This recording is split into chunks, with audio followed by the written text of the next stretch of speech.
ఇప్పుడు అమ్మ గురించి మీకెంత తెలుసో మేము తెలుసుకోవాలనుకుంటున్నాం. అయ్యో అయ్యో చిన్న ఇదిగో నేను బాగా చెప్తాను, నువ్వు కూడా బాగా చెప్పాలి. Okay okay done. డన్. ముందే ఇలా డీలింగ్స్ చేసేసుకుంటే మేము ఇంట్లో బెస్ట్ లేదు, ఫ్రెండ్స్ వెరీ తోడు. Very very simple basic questions అడుగుతా.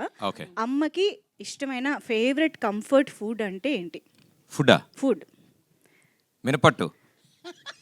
అమ్మ ఏం చెప్పినా ఓకే కరెక్ట్ అని చెప్పకూడదు, మీరు నిజమైతే లేదు కొన్ని మినపట్టు. కొన్ని కాదన్నా. అది మీకోసం అబద్ధం కొన్ని అవుతుంది. కాదనమంటే అంటారంట. అది అబద్ధం అవుతుంది. ఈ విట్టినెస్ అంతా ఎక్కడి నుంచి వచ్చిందంటే అర్థమవుతుంది మాకు. యా. అమ్మ సో మినపట్టు కరెక్టేనా? అమ్మకి చాలా ఇష్టము, అది నాకు తెలుసు. 30 days తింటే కాదు. అవునా? ఓ మమ్మీకి మినపట్టు ఇష్టం నాకు ఎలా తెలుసు అంటే, నాకు అస్సలు ఇష్టం లేని ఐటమ్ అదొకటే. మమ్మీకి చాలా ఇష్టమైన ఐటమ్ అది. అండ్ ఎప్పుడైనా మాకంటే ఎక్కువ మా చుట్టుపక్కల వాళ్ళకి తెలుసు మినపట్టు గురించి. మా అమ్మ ప్లేట్లను తేగానే ఆ టెలిఫోన్ కిటికీలను డిస్క్ త్రోలకి అనేదాన్ని. వాళ్ళందరూ మేడల మీద ఉండేవి అట్లు. వాళ్ళు చెప్పేవాళ్ళు, మీ ఇంట్లో అట్లు వండితే వండారు, మా మేడలు క్లీన్ చేసుకోలేకపోతున్నాం, మీ అబ్బాయికి ఇంకెంతకంటే పెట్టకండి అనేవాళ్ళు. ఓకే ఓకే సో మా కాలనీ అంతా తినేవాళ్ళు మా మినపట్లు. ఓకే. Yeah. ఎప్పుడైనా మీరు వేసి పెట్టారా? అమ్మక ఆ. ఒకసారి వేసాను, ఇంకెప్పుడు చేయొద్దన్నారు. ఆవిడ ఫేవరెట్ ఐటమ్. స్టవ్ కలర్ అయిపోయింది అది. స్టవ్ కలర్ అయిపోయింది.